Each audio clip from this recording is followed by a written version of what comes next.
آج صحابی رسول عبداللہ ابن رواحہ رضی اللہ تعالی عنہ کے مختصر حالات ذکر کیے جائیں گے۔ والدہ کا نام کبشہ ہے، والد صاحب کا نام رواحہ تھا، اور یہ نبی علیہ الصلوۃ والسلام کے ساتھ جب تک زندہ رہے بڑے بڑے غزوات میں انہوں نے شرکت کی۔ غزوہ بدر، احد، خندق، اس میں شرکت کی انہوں نے، اور فتح مکہ سے پہلے پھر ان کی شہادت ہو گئی تھی۔ ان کے بارے میں آتا ہے کہ صحابہ تو سارے ہی رسول اللہ صلی اللہ علیہ وسلم کی بات پر مر مٹنے والے تھے۔ آپ علیہ الصلوۃ والسلام ایک دفعہ مسجد نبوی میں خطبہ دے رہے تھے، بیان فرما رہے تھے، خطبہ دے رہے تھے، تو یہ مسجد نبوی سے باہر تھے۔ تو نبی علیہ الصلوۃ والسلام نے یوں بیان فرماتے فرماتے، مجمع تھا تو ان کو فرمایا کہ بھی بیٹھ جاؤ۔ تو یہ تو جو اندر کا مجمع تھا ان کو فرمایا آپ علیہ الصلوۃ والسلام نے کہ بیٹھ جائیں۔ یہ باہر تھے، مسجد سے باہر تھے، آ رہے تھے، لیکن ابھی مسجد میں پہنچے نہیں تھے۔ ان کی کانوں میں نبی علیہ السلام کی یہ آواز آئی کہ بھائی بیٹھ جائیں۔ یہ وہیں بیٹھ گئے کہ بھائی جب آقا کا فرمان میرے کانوں میں پہنچ گیا، میری کیا ہمت کہ اب میں ایک قدم بھی اٹھاؤں آگے، میری کیا جرت۔ جناب نبی علیہ الصلوۃ والسلام کو اس بارے میں پتہ چلا تو اللہ کے نبی صلی اللہ علیہ وسلم نے دعا فرمائی، زادک اللہ حرصا علی طواعیت اللہ و طواعیت رسولہ۔ اللہ تعالیٰ کی فرما برداری اور اللہ کے رسول کی فرما برداری آپ اتنی کر رہے ہیں، آپ کو اتنی لالچ ہے کہ میں اللہ رسول کی فرما برداری کروں، اللہ آپ کے اس حرص میں مزید ترقی دے کہ آپ اللہ اور اللہ کے رسول کی بات مانیں اور اس میں مزید آپ کو ترقی ملے، مزید آپ کو روحانی ترقیاں اللہ عطا فرمائے۔ اور یہ ایک موقع پر چونکہ نبی علیہ الصلوۃ والسلام نے ان کو، یہ آپ علیہ السلام کے شاگرد، وہ شاعر بھی تھے آپ علیہ السلام کی طرف سے، یعنی نبی علیہ السلام کا دفاع کرتے تھے۔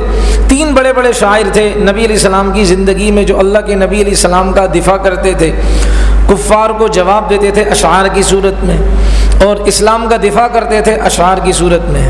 یہ جو ذہن بنا ہوا ہے نا ہمارا کہ جی یہ نعت کے بارے میں یا اسی طرح حمد کے بارے میں کہ بھئی یہ ایسے ہی کام ہے، یہ ایسا کام نہیں ہے، یہ حسان، یہ نبی علیہ السلام کے صحابہ کا کام تھا۔ ہاں اگر نعت خوان بدبخت پیسے لے تو وہ حرام خور ہے، کہ نبی کی نعتوں کو بیچتا ہے بے حیا کی درگاہ تو وہ حرام خور ہے، کہ نبی کی نعتیں پڑھ رہا ہے اور جس طرح وہ ناچنے والیاں ناچتی تھیں نا ان کو پیسے لٹاتے تھے، اگر اس طرح پیسے لٹائے جائیں اور وہ لے، وہ تو بدبخت آدمی ہے کہ اس کو شرم نہیں آتی ہے کہ نبی علیہ الصلوۃ والسلام کی نعتیں پڑھ رہا ہے اور اس وقت پیسے لوٹائے جا رہے ہیں، یہ خوش ہو رہا ہے، یہ تو نبی کی نعتوں کو بیچنے والا ہوا، وہ الگ بات ہے۔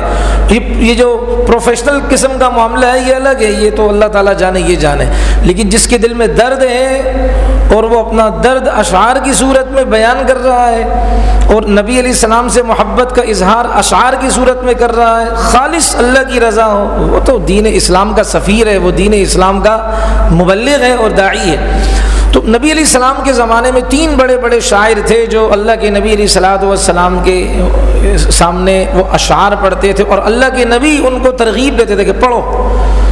اس میں ایک حسان ابن ثابت ہیں، اور ایک یہ عبداللہ ابن رواحہ ہیں، اور ایک حضرت کعب ابن مالک ہے رضی اللہ تعالیٰ عنہ۔ چنانچہ جب نبی علیہ السلام عمرۃ القضاء کے لیے تشریف لا رہے تھے 7 ہجری میں، 6 ہجری میں تو نبی علیہ السلام عمرے کے لیے جا رہے تھے تو کافروں نے منع کر دیا حدیبیہ کے مقام پر کہ نہیں بھائی آپ نہیں آئیں گے، اس سال نہیں آئیں گے، اگلے سال آئیں گے، آپ اگلے سال آئیں، اس سال ہم آپ کو اجازت نہیں دیتے۔ تو چونکہ نبی علیہ السلام نے، صحابہ نے احرام باندھا ہوا تھا تو اب ظاہر بات ہے پھر احرام سے نکلنا پڑا ان کو، اور اگلے سال اس کی قضا کرنی پڑی۔ تو اگلے سال جب یہ آ رہے تھے اس کو کہا جاتا ہے عمرۃ القضاء، کہ یہ وہ جو پچھلے سال عمرہ مکمل نہیں ہوا تھا، ادھورا تھا، اب اس کی قضا کرنے آپ علیہ السلام آ رہے تھے 7 ہجری کو، اور کافروں نے 3 دن کے لیے مکہ مسلمانوں کے لیے خالی کر دیا تھا۔ تو نبی علیہ السلام کی سواری کے آگے آگے یہ تھے عبداللہ ابن رواحہ اور اشعار پڑھ رہے تھے، خلوا بني الكفار عن سبيلي اليوم نضربكم على تنزيلي ضربا يزيل الهام عن مقيلي ويذهل الخليل عن خليلي۔ اے کافروں کی اولادوں میرے نبی علیہ السلام کے راستے سے ہٹ جاؤ، آج تو ہم تمہاری گردنیں اڑائیں گے آج ہم تم پر اتریں گے اور تم پر ایسی مار ماریں گے تلوار کی کہ تمہارے جسم سے تمہارے دھڑ سے تمہاری کھوپڑیاں الگ کر دیں گے، اور دوست کو بھول جائے گا کہ محمد کے پروانے کیسے وار کرتے ہیں، کیسا حملہ کرتے ہیں۔ تو جب یہ اشعار سنے تو حضرت عمر بھی تھے، حضرت عمر نے کہا او عبداللہ بن رواحہ، یہ تو کہاں کہہ رہا ہے یہ اشعار؟ وہ کس کے سامنے کہہ رہا ہے؟ وہ تم عمرے پہ جا رہا ہے، یہ اشعار کہہ رہا ہے۔ تو رسول اللہ صلی اللہ علیہ وسلم کو پتہ چلا، آپ علیہ السلام نے فرمایا اے عمر چھوڑ دو، ان کو کہنے دو، یہ اشعار کافروں کے اوپر نیزہ لگنے اور تلوار لگنے سے اور کمان سے نکلے ہوئے تیر لگنے سے زیادہ یہ ان کو کیا کرتے ہیں، تکلیف دیتے ہیں، یہ اتنے تکلیف دہ اشعار ہیں، کہنے دو ان کو اجازت ہے، یہ میرا عبداللہ بن رواحہ ہے۔ ایک موقع پر آتا ہے کہ یہ کسی صاحب کو انہوں نے دیکھا، اور یہ ان کی عادت تھی کہ یہ کسی بھی صاحب کو دیکھتے، کسی بھی شادی کو دیکھتے، تعال نؤمن بربنا ساعتا، آؤ بھائی تھوڑی دیر ایمان یقین کی بات ہو، تھوڑی دیر۔ ہمارے بعض لوگ جو ہے نا وہ لے کر بیٹھ جاتے ہیں، 8 بج جاتے ہیں، 9 بج جاتے ہیں، وہ اس کو پورا اسلام آج ہی سکھا رہے ہوتے ہیں، بھائی اس کو اور بھی کام کرنے ہوتے ہیں تو ذرا سیٹنگ سے سکھایا کریں۔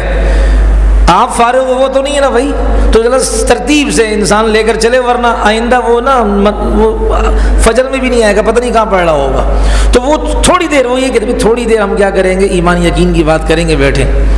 تو ایک مرتبہ انہوں نے ایسے کسی کا کہا آؤ بھائی تھوڑی دیر بیٹھتے ہیں، ایمان یقین کی بات کرتے ہیں، وہ غصے میں آ گئے اور اللہ کے نبی کے پاس گئے، اللہ کے نبی یہ عبداللہ بن رواحہ کیا کہہ رہے ہیں کہ تھوڑی دیر ایمان یقین کی بات کریں، یعنی ایمان کیا تھوڑی دیر کے لیے؟ ہم تو آپ پر ایمان لائے پوری زندگی کے لیے۔ وہ ان کا مطلب نہیں سمجھ پائے۔ تو رسول اللہ صلی اللہ علیہ وسلم نے فرمایا اے فلان نہ کر اس طرح، یہ عبداللہ بن رواحہ ہے، یہ جس مجلس میں آ کر ایمان کی باتیں کرتے ہیں نا، ایسی مجلسوں پر فرشتے فخر کرتے ہیں کہ یہ ایسی مجلس ہے جہاں اللہ سے ہونے کی باتیں ہوتی ہیں، اللہ پر کامل اعتماد کی باتیں ہوتی ہیں۔ تو بھائی ایسی مجلسیں خیر سے خالی نہیں ہیں، تو ایسی مجلسوں کے لیے تو فرشتے ان پر فخر کرتے کہ دیکھو نبی کا عبداللہ بن رواحہ ہے، اور اللہ عظیم الشان کی بڑائی بیان کر رہا ہے، ان کی توحید بیان کر رہا ہے۔ یہ جب شہید ہو گئے تھے غزوہ موتا میں، 3 کمانڈر تھے نا، حضرت زید، حضرت جعفر، عبداللہ بن رواحہ، باری باری شہید ہو گئے تھے۔ تو ایک صاحب نے پھر ان کی اہلیہ سے عدت کے بعد نکاح کیا، کتابوں میں ان کا نام نہیں آتا، میں نے بھی تحقیق کی، ابھی تک نام نہیں ملا، ہوگا صحیح۔ تو اس شخص نے ان کی اہلیہ سے عدت کے بعد شادی کی۔ وہ کہا تمہیں پتہ ہے میں نے آپ سے شادی کیوں کی ہے؟ اس کی وجہ کیا ہے؟ دیکھیں بھائی جس کی شادیاں نہیں ہیں وہ اس نیت سے شادیاں کریں کہ تمہیں پتہ ہے میں نے کیوں شادی کی تم سے، کس وجہ سے کی ہے؟ تو اس خاتون نے کہا مجھے تو معلوم نہیں، کہا میں نے اس لیے شادی کی کیونکہ آپ پہلے عبداللہ بن رواحہ کی اہلیہ بن چکی ہیں، وہ تو اتنا شان والا صحابی ہے، تاکہ میں آپ کے ذریعے سے ان کے گھر کے معمولات معلوم کروں کہ وہ گھر میں کیا کیا عمل کرتے تھے، وہ عمل میں بھی کرنا لگ جاؤں۔ میرے گھر کی زندگی فیل ہے، دنیا کے سامنے تو بڑا جنید بغدادی ہوں، وہ گھر کی زندگی تو کب میں نے اس لیے آپ سے شادی کی ہے، مجھے ان کے گھر کے معمولات پتہ چلیں، تلاوت، ذکر و اذکار، آپ کے ساتھ ان کا بہیو اور ان کا طریقہ کار، رویہ کیا ہے، آپ کے ساتھ کس طرح پیش آتے تھے، بچوں کی تربیت کس طرح کیا کرتے تھے، یہ ساری چیزیں۔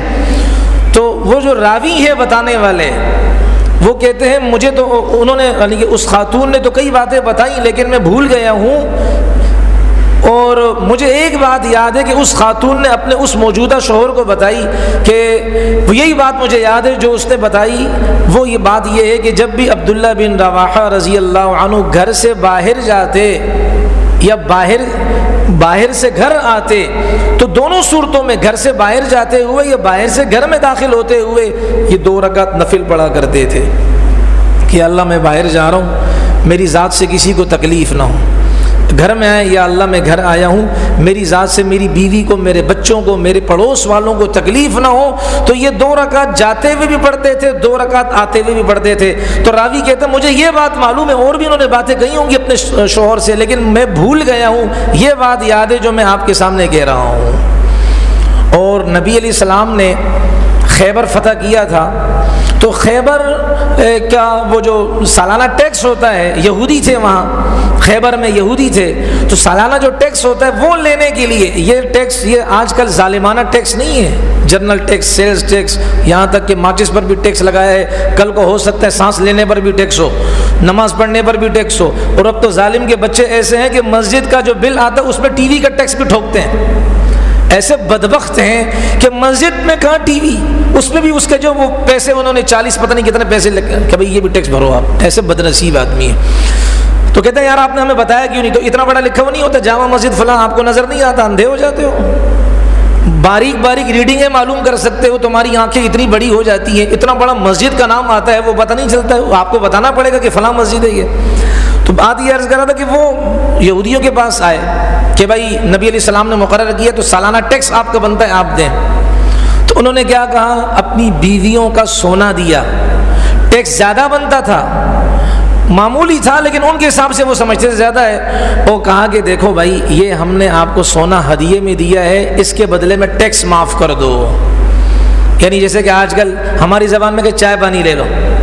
انہوں نے کہا یا معشر یہود، اے یہود کی جماعت، خدا کی قسم اللہ نے جو مخلوق پیدا کی ہے ان میں سب سے زیادہ قابل نفرت مخلوق مجھے آپ ہو. میری نگاہ میں آپ ہو، کیونکہ آپ تو نبیوں کے قاتل ہو نا، آپ نبیوں کے گستاخ ہو. میری نگاہ میں سب سے بدترین مخلوق وہ آپ ہیں. لیکن میری یہ نفرت آپ پر ظلم کے لیے کیا ہے، آپ پر آمادہ نہیں کرے گی کہ میں اگر نفرت کر رہا ہوں تو میں آپ پر ظلم کروں اور آپ سے میں ناجائز یہ لوں. والرشوۃ سحت، اور رشوت تو حرام ہے، یہ ناجائز چیز ہے. میں ٹھیک ہے آپ سے نفرت کرتا ہوں اس لیے کہ آپ نے میرے نبی کو بڑی تکلیفیں دی ہیں، لیکن اس کا مطلب یہ نہیں کہ میں آپ کا حق ضائع کروں گا، میں آپ سے ٹیکس لوں گا، میں ناجائز آپ سے رشوت لوں گا. میں یہ کام نہیں کر سکتا. تو اس یہودی نے جس کو یہ جواب یہ دیا تھا، عبداللہ بن رواحہ رضی اللہ عنہ نے، یہودی نے کہا بہا قامت السماء والارض، اسی ایمانداری اور اسی نیک نیتی کی برکت سے زمین و آسمان قائم ہے کہ محمد کے غلام بے وفائی نہیں کرتے، محمد کے غلام کرپٹ نہیں ہے، کرپشن نہیں کرتے ہیں. اسی وجہ سے تو زمین آسمان قائم ہے، ایسے نیک لوگوں کی وجہ سے. مجھے اسی کے ساتھ ایک واقعہ یاد آ رہا ہے. ہمارے اکابر میں ڈیرہ اسماعیل خان کے مولانا امیر الدین صاحب فوت ہو گئے. حضرت مولانا سید حسین احمد مدنی رحمۃ اللہ علیہ کے شاگردوں میں سے تھے. 1938 میں یہ دارالعلوم دیوبند سے فارغ ہو کر یہاں آئے، اور حضرت مدنی رحمۃ اللہ علیہ تو انگریزوں کے خلاف جہاد کیا انہوں نے خوب، انگریز کے پکے دشمن تھے. تو یہ وہاں بھی اپنے استاد کے ساتھ شانہ بشانہ تھے. جب یہ یہاں آئے 1938 میں اپنے علاقے میں آئے تو وائسرائے ہند وہ بھی یہاں آیا، اور اس نے یہاں کا جو ڈپٹی کلیکٹر تھا ان سے کہا کہ دیکھو بھائی یہاں مولانا امیر الدین صاحب آئے، یہ حضرت مدنی رحمۃ اللہ علیہ کی شاگرد ہیں اور یہ ہمارے خلاف برسر بیکار ہیں، آپ ان کو کسی طرح منائیں، رام کریں ان کو تاکہ یہ انگریز کے خلاف کھڑا نہ ہو، انگریزی نظام کے خلاف کھڑے نہ ہو. تھے تو غریب ہو، مولانا امیر الدین صاحب غریب تھے، ان کے والد صاحب مسجد امام تھے. انہوں نے ان کو بلایا کہ بھائی فلاں دفتر میں آپ آ جائیں. اب دفتر میں جب آئے تو ایک طرف میز کے ایک کنارے پر وائسرائے ہند تھا، ڈپٹی کلیکٹر تھا، اور ان کے جو ہے نا وہ جو دوسرے آفیسرز وغیرہ تھے وہ تھے، اور دوسری طرف اکیلے تنہا مولانا کے لیے کرسی رکھی ہوئی تھی، وہ آئے. اور یہ دیکھیں یہ کیسے لپیٹتا ہے نا یہ باطل کس طرح باتوں میں کہ جی واہ آپ تو قوم کی خدمت کر رہے ہیں، مدرسہ آپ چلا رہے ہیں، بچوں کی خدمت آپ کر رہے ہیں، آپ مذہب کا کام کر رہے ہیں، مذہب کی تبلیغ کر رہے ہیں، ظاہر بات ہے یہ تو بہت بڑا کام ہے، تو ہم آپ کو کچھ دینا چاہتے ہیں. کہا کیا دینا چاہتے ہو؟ کہا فیصلہ آباد میں اتنے مربع زمین ہے، یہ وہ آپ لے لیں ہم سے، کہ ہم آپ کو گفٹ دے رہے ہیں، ہدیہ دے رہے ہیں کہ آپ اتنا بڑا کام کر رہے ہیں. تو حضرت نے فرمایا اس کے بدلے میں کہ اس کے بدلے میں یہ کہ آپ ان علماء میں شامل نہ ہو جو انگریز کے خلاف کھڑے ہوتے ہیں، یعنی سیاست میں آپ نہ آئیں، آپ سیاست میں نہ آئیں، ان علماء کی صف میں نہ جائیں جو ہمارے نظام کے خلاف آتے ہیں، آپ ان علماء کی صف میں شامل نہ ہوں. یہ اتنے مربع زمین فیصل آباد کی ہم آپ کو دیتے ہیں. وہ کاغذ انہوں نے دیے. غیرت مند ہوتا ہے، چاپلوس ہوتا ہے. حضرت کھڑے ہوئے، انہوں نے جو زور سے دھکا مارا نا اس ٹیبل کو، میز کو، یہاں تک کہ ٹیبل کا کنارہ اس وائسرائے ہند کے سینے پر آ کر لگا. اور حضرت نے فرمایا مجھے نہیں چاہیے. تم کیا سمجھتے ہو میں حضرت مدنی کا شاگرد ہو کر میں اپنے استاد کے خلاف چلوں گا؟ جو میرے استاد نے انگریز کے خلاف جہاد کیا میں بھی وہی کام کروں گا. اٹھ کر وہاں سے گئے پیدل. اس وائسرائے ہند نے کیا کہا؟ آج ہم یہ کہتے ہیں نا کہ نہیں یار دیکھیں فلاں کی دعوت ہے چلے جاؤ، ٹھیک ہے فنکشن ہو رہا ہے، گانے مانے ہو رہے ہیں، وہ ناراض ہو جائے گا۔ ارے خدا کی قسم نہیں ناراض ہوگا، اللہ کو راضی کر دیا، اللہ اس کا دل نرم کر دیں گے، اس کو اپنی غلطی کا احساس ہوگا انشاءاللہ۔ وائسرائے ہند نے کیا کہا کہ یہ جو مولوی صاحب اٹھ کر گئے ہیں، ایسے غیرتی علماء اگر اس قوم میں ہوں گے تو اس مسلمان قوم کو کوئی نہیں ہرا سکتا۔ اور اپنے آفیسروں کو کہا کہ بھائی مولانا کی منت کرو کسی طرح یہ ہمارے ہاتھ میں آ جائے، مولوی صاحب کا ہاتھ میں آئے۔ تو یہ وہی بات جو اس یہودی نے کہی تھی عبداللہ بن رواحہ رضی اللہ تعالی عنہ کو کہ بھائی آپ جیسے لوگوں کی برکت سے اللہ تعالیٰ نے زمین و آسمان کے نظام کو قائم کیے رکھا ہے، رشوت نہیں لیتے۔ کل ایک ساتھی کے پاس جانا ہوا، یہ تو بات سے بات نکل رہی ہے، وہ بیچارہ یہ گاڑیوں کی دھلائی سروس اسٹیشن سروس میں کام کرتا ہے، گاڑیاں واڑیاں دھوتا ہے۔ کہا ایک آیا کوئی سرکاری عہدیدار کا، اور میں نے اس کی گاڑی صاف کی، اس نے مجھے کارڈ دکھایا کہ بھائی یہ دیکھو میں کون ہوں، میں کس عہدے پر ہوں، اور تم میری گاڑی تم نے دھوئی ہے، اس کے پیسے نہ مانگو مجھ سے۔ وہ عام لڑکا ہے، کوئی ایسا نہیں ہے کوئی مولوی صاحب یا حافظ قرآن یا کوئی طالب علم نہیں، عام نمازیں پڑھتا ہے، آتا ہے ماشاءاللہ جمعے کے لیے آتا ہے یہاں۔ اس نے کہا اس کارڈ سے، یہ پولیس کا کارڈ آپ شو کر رہے ہیں، اس کارڈ سے آپ نے مجھے ڈرا دیا، میں تو ڈر گیا، کل قیامت میں اللہ کو ڈرانا اس کارڈ سے، دیکھتا ہوں اللہ ڈرتا کہ نہیں ڈرتا ہے۔ بس وہی ٹھنڈا ہو گیا وہ، اور اس نے کہا بھائی تمہارے کتنے پیسے بنتے ہیں، میں بھی دینے کو تیار ہوں۔ تو ایسے ایماندار اگر ہوں گے، خدا کی قسم اللہ تبارک و تعالیٰ سامنے والے کا غرور پسینہ پسینہ کرے گا، توڑے گا، اور سامنے والے کا نشہ ٹوٹے گا، اسے اپنی غلطی کا انشاءاللہ احساس ہوگا۔ شرط یہ ہے کہ میں اللہ کی رضا کے لیے کھڑا رہوں، میں سامنے والوں کے لیے میرے دل کے اندر حقارت بھی نہ ہو، اور نہ میرے دل کے اندر کوئی دنیاوی مفاد ہو، پھر اللہ کی مدد انشاءاللہ ہمارے ساتھ شامل حال رہے گی۔ تو یہ عبداللہ بن رواحہ رضی اللہ تعالیٰ عنہ تھے، اور رسول اللہ صلی اللہ علیہ وسلم نے ان کو کئی دعائیں بھی دی ہیں۔ ایک موقع پر نبی علیہ السلام نے ان کو 30 بندوں کی جماعت کا امیر بنایا، کسی یہودیوں کی بستی میں بھیجنا تھا، اور اس لیے بھیجنا تھا کہ وہ یہودی کوئی گستاخی کر رہا تھا، اس طرح کی بات۔ نبی علیہ السلام نے فرمایا جاؤ اور اس کو جو نا وہ ٹھکانے لگا کر آ جاؤ۔ یہ گئے اور باقاعدہ اس یہودی کو قتل کر کے آئے، اور نبی علیہ الصلوۃ والسلام کو ساری کارروائی بتائی کہ اے اللہ کے نبی اس طرح معاملہ ہوا ہے۔ غزوہ موتا میں یہ تھے، شہید کر دیے گئے، اور اللہ تبارک و تعالیٰ نے ان کی شہادت قبول فرمائی۔ نبی علیہ السلام نے بتا دیا کہ میرے فلاں فلاں صحابی کو شہادت کا مرتبہ ہو گیا ہے، اور اللہ تعالیٰ نے ان کو جنت میں جگہ عطا فرمائی۔ نبی علیہ السلام نے فرمایا اللہ نے میرے لیے پردے کھول دیے آسمان کے، سب دکھا دیا کہ یہ عبداللہ بن رواحہ، زید، حضرت جعفر، یہ سونے کے جو ان کے تخت تھے اس پر یہ بیٹھے ہوئے جنت کے اندر مزے کر رہے ہیں، یہ دین کے دفاع کرنے والے تھے، دین کے لیے جو ہے نا جانوں کو انہوں نے قربان کیا، تو اللہ نے ان کو یہ صلہ دیا۔ اللہ تعالیٰ مجھے آپ کو ہم سب کو بھی عمل کرنے کی توفیق عطا فرمائے، اور اللہ تبارک و تعالیٰ نیک لوگوں کی صحبت ہمیں میسر فرمائے، اور اللہ تبارک و تعالیٰ ہمیں صحابہ کے واقعات پڑھنے کی اور اس سے جو سبق حاصل ہونا ہے اللہ تعالیٰ اس سے وہ سبق حاصل کرنے کی اور اس پر اپنی زندگی گزارنے کی بھی توفیق عطا فرمائے۔ تو آپ بھی نیت کریں، میں بھی نیت کروں کہ انشاءاللہ تعالیٰ زندگی کے اللہ تعالیٰ سے تو انسان وہ آزمائشیں نہ مانگے کہ یا اللہ انشاءاللہ میں پوری زندگی نہ رشوت کا کام کروں گا، نہ اپنے بھائی کو کے ساتھ جو ہے نا وہ خیانت کا معاملہ کروں گا، نہ بدعہدی کروں گا، جتنا مجھ سے ہو سکے میں اپنے بھائی کو کوئی بھی چیز دوں گا تو انشاءاللہ تعالیٰ اس کی رعایت کرتے ہوئے دوں گا، چیز اچھی دوں گا، کھوٹی چیز نہیں دوں گا، اپنے بھائیوں کا خاص خیال رکھوں گا۔ جو یہ کرے گا اللہ تعالیٰ اس کے مال میں بھی برکت عطا فرمائیں گے، اللہ اس کی اولاد میں بھی برکت عطا فرمائیں گے۔ الحمدللہ۔